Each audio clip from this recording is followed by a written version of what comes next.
also. I've read a bit about your background in your blog and some articles about you. And I got entranced dun sa conversion story. You stated that World Youth Day 2000 at Rome was your turning point.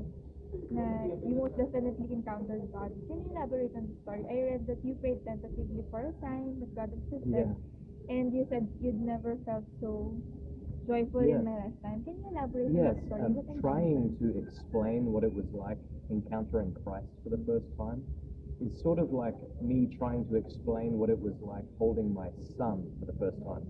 Whenever I try to explain it, I'm aware that I cannot do it justice. And I feel disappointed because I haven't been able to say what it was like. But when I went to Rome, I think I was in a stage where I thought there must be more to life. I just didn't know what it was. And I was surrounded by very good Christians, Catholic Christians, who were both intelligent, like they weren't just idiots who believed anything. They thought about these things, and they were very joyful people. And both of those things very much attracted me. And it sort of opened up my heart and mind to this possibility. And so yes, as you say, during that time I asked God to reveal himself to me. And it was during that time, I don't know how else to say it, but I encountered his love and his mercy. And it was an experience that wasn't just different in degree, it was different in kind. It was something I hadn't experienced before. And that was sort of one of the turning points, I suppose. Before that encounter, you said you were very addicted, or you were very trapped in the pornography world. So can you say that encountering God is one of the best things, or the only possible way, so you can overcome? I wouldn't say it's the only way. When I suppose by that point I was probably looking at porn every day or something. So having come to Christ, I now believed that God created everybody, including these porn women, and that he thought that these women who I was objectifying, were worth the death of his son. So if that's true, then I really shouldn't be treating them like objects. I should want to love them, and loving them would mean not using them. So that helped. So I certainly think that trusting in God and receiving the graces that he wants to give us through prayer and the sacraments, especially the Eucharist and confession, are very powerful weapons, if you will, in overcoming an addiction. But I think more is needed than just spiritual weapons, because there's a lot of sort of psychological underpinnings that might go into someone's porn use or addiction that need to be sorted out through counseling or something. Your story, you're one of the most influential people when it comes to this cause or this issue. And in so many seminars, conferences, and talks, you meet people who are willing to listen, who wants to learn, and who wants to come to the light, who wants to stop this. What about people who pretend to be blind or pretend to be deaf, who doesn't acknowledge that this is a problem? And what about those people who don't have resources to actually know that this is a problem? How about them? How do we reach them? Yeah, so a couple of things there. There's that saying, you can lead a horse to water, but you cannot make him drink. Yeah. And I think you can also tell people about why pornography is wrong, but you are not responsible for convincing them. I think we are obligated to tell people about the dangers of it because we love them, but we can't convince anybody at the end of the day. We can tell people what to do, but they don't have to listen. So I think it's having a humble attitude and saying, here's the facts, here's what science is showing is true about pornography, and then it's up to that person whether or not they want to respond. And prayers. Yes, certainly. Yeah, I'd say if we know somebody that it's not just enough, to give them the facts, but we ought to pray and fast for them. Thanks for that. And your efforts against pornography has been widespread. It brought you here, so it's worldwide. Yes. Aside from the Catholic support organizations like Youth for Life, like the Catalyst, have you tapped other organizations like the government or the police to help the cause and prevent widespread addiction to pornography? So there's a lot of good people doing good work in these fronts. One of them is called the National Center on Sexual Exploitation. NCOSE that's the acronym, NCOSE. And they do a lot of work on the sort of, at least in America, on putting pressure on companies to review their policies. So, for example, they were part of the reason that Hilton hotels worldwide just decided to stop having on-demand pornography. That's awesome.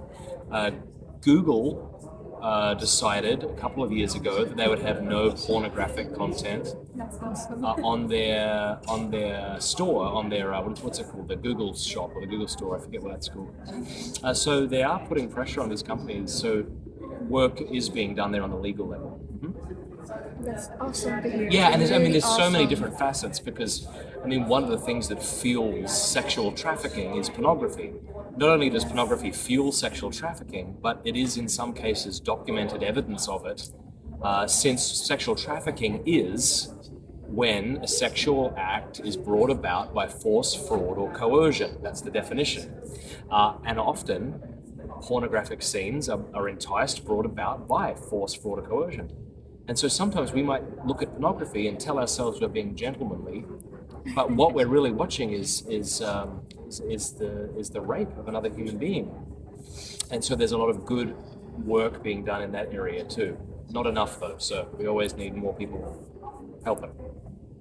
Matt, just so you know, here in the Philippines, you'll be frustrated to see that they sell porn CDs and copies along the street. Yeah.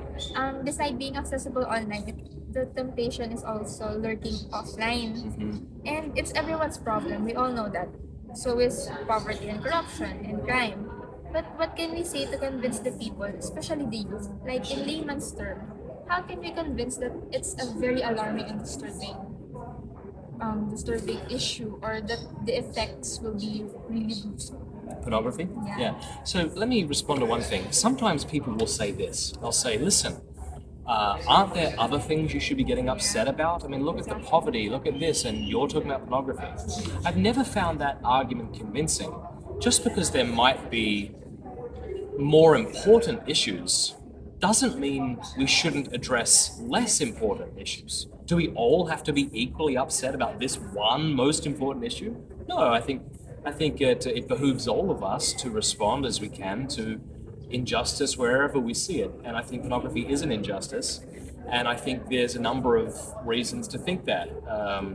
And so in the talk today, I shared about many of the modern findings of neuroscience, which suggests that pornography, which can be it's a natural substance in that we don't inject it or inhale it, but it can damage our brain as we use it compulsively, that it can lead to things like Dr. Abraham Morgenthaler is a clinical professor of urology at Harvard Medical School.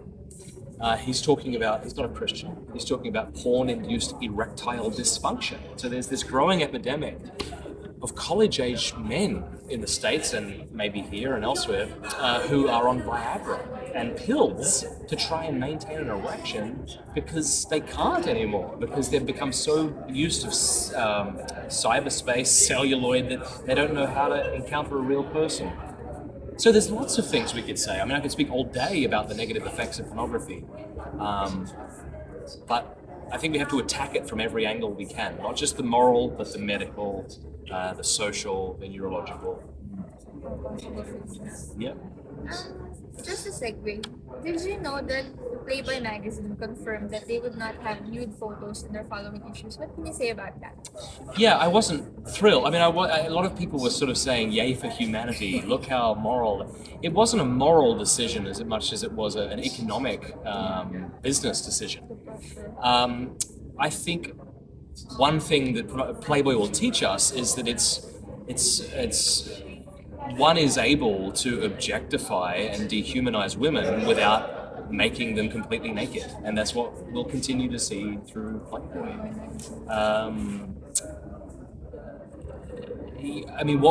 Do you have Maxim magazine in this country? Yes. Yeah. So Maxim magazine, that would be an example. What we've really got on our hands is another Maxim magazine.